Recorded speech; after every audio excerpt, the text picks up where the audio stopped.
안녕하세요. 돈공부 채널의 머니띵 메이커입니다.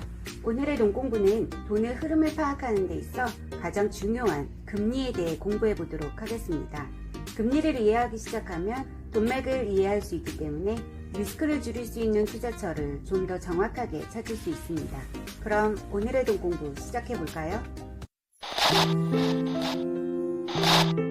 금리의 사전적 의미는 원금에 지급되는 기간당 이자를 비율로 표시한 것으로 같은 의미로는 이자율이라는 표현을 사용하기도 합니다.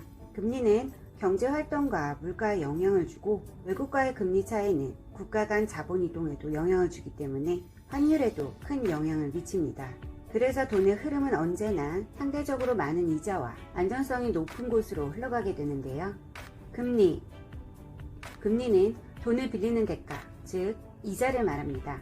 누군가에게 내 돈 10,000원을 빌려주고 빌려준 대가로 1,100원을 받았다면 100원이 바로 이자인 것입니다. 모든 투자와 소비, 구매에 금리가 도대체 어떤 상관이 있을까 싶겠지만 금리는 우리가 생각하는 것보다 우리 생활에 많은 영향을 끼칩니다. 이해하기 쉽도록 저금리와 고금리 사례를 비교하면서 설명해 드리겠습니다. 만약 1%대의 저금리 시대에 살고 있다고 가정해 보겠습니다. 나는 열심히 일한 돈을 꼬박꼬박 은행에 저축해 100만원을 모았습니다. 그럼 나는 은행에 100만원을 저축하고 이자로 연이자 10,000원을 받게 됩니다. 하지만 재테크에 밝은 누군가는 주식이나 고금리 상품을 투자해 5%, 즉 5만원을 벌었다고 자랑합니다. 그럼 여기서 다시 예를 들어 보겠습니다. 만약 내가 2억의 자산을 가지고 있다고 가정하면 처음 방법처럼 은행에 저축하면 연이자 200만원은 안정적으로 생기게 됩니다. 하지만 작은 리스크라도 안고 투자를 결정했다면 1,000만원을 벌 기회가 생길 수도 있는 것입니다. 그러므로 대부분의 사람들은 이 시점에서 항상 고민에 빠지게 됩니다.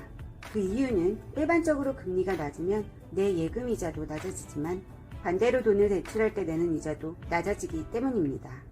그래서 지금 같은 저금리 시대에는 부담 없이 낮은 이자로 대출을 받아 재테크를 하거나 아파트를 사는 것입니다.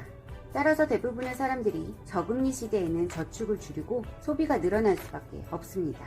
저금리 시대에서는 물건과 자산을 판매하려는 사람보다 구매하려는 사람이 계속 늘어나게 됩니다.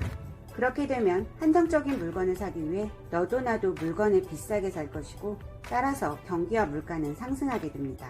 공급과 수요의 법칙에 따라 공급은 줄어들고 수요는 늘어나게 되는 겁니다. 그럼 아까와 반대로 6%대의 고금리 시대에 살고 있다고 가정해 보겠습니다. 동일하게 내 돈 100만원을 은행에 저축하면 나는 연이자로 6만원을 받게 됩니다.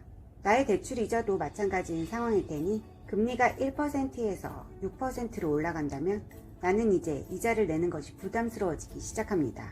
대부분의 사람들은 이 시점에서 다시 고민에 빠지기 시작합니다. 하지만 사람들은 이자가 높아졌다 해도 아파트를 파는 일을 가장 나중에 선택합니다. 높아진 이자를 감당하기 위해 소비를 줄이고 가계의 재정을 긴축합니다.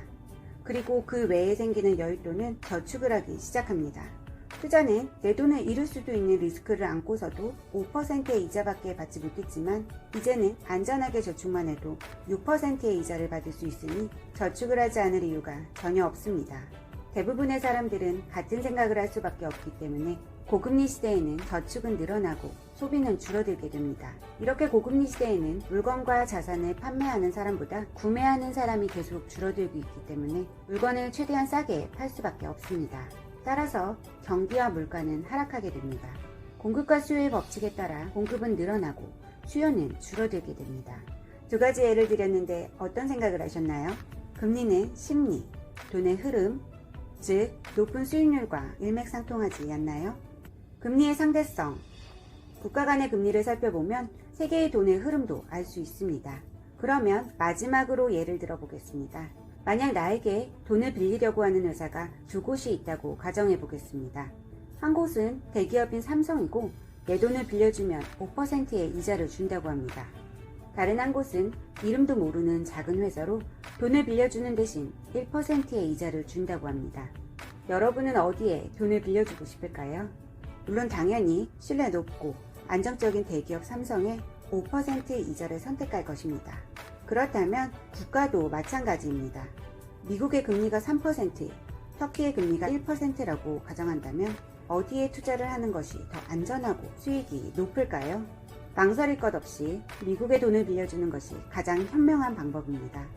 미국처럼 크고 강한 나라에 3% 이자로 빌려주는 것이 외교적으로 불안한 터키에 빌려주는 것보다 이자도 많이 받고 안정적이기 때문입니다. 상대성은 사람의 심리와 상황의 영향을 받습니다. 코로나 이후 미국의 성장성과 금리는 바닥을 치고 있습니다. 많은 지표들이 달라지고 있고 이럴 때는 새로운 투자의 흐름이 보이는 시기이기도 합니다. 그렇다면 앞서 설명한 것처럼 안정적이고 금리도 높아 이자를 많이 받을 수 있는 돈의 흐름은 어디일까요? 머니킹 메이커는 언제나 더 많은 분들의 현명한 투자를 기원합니다.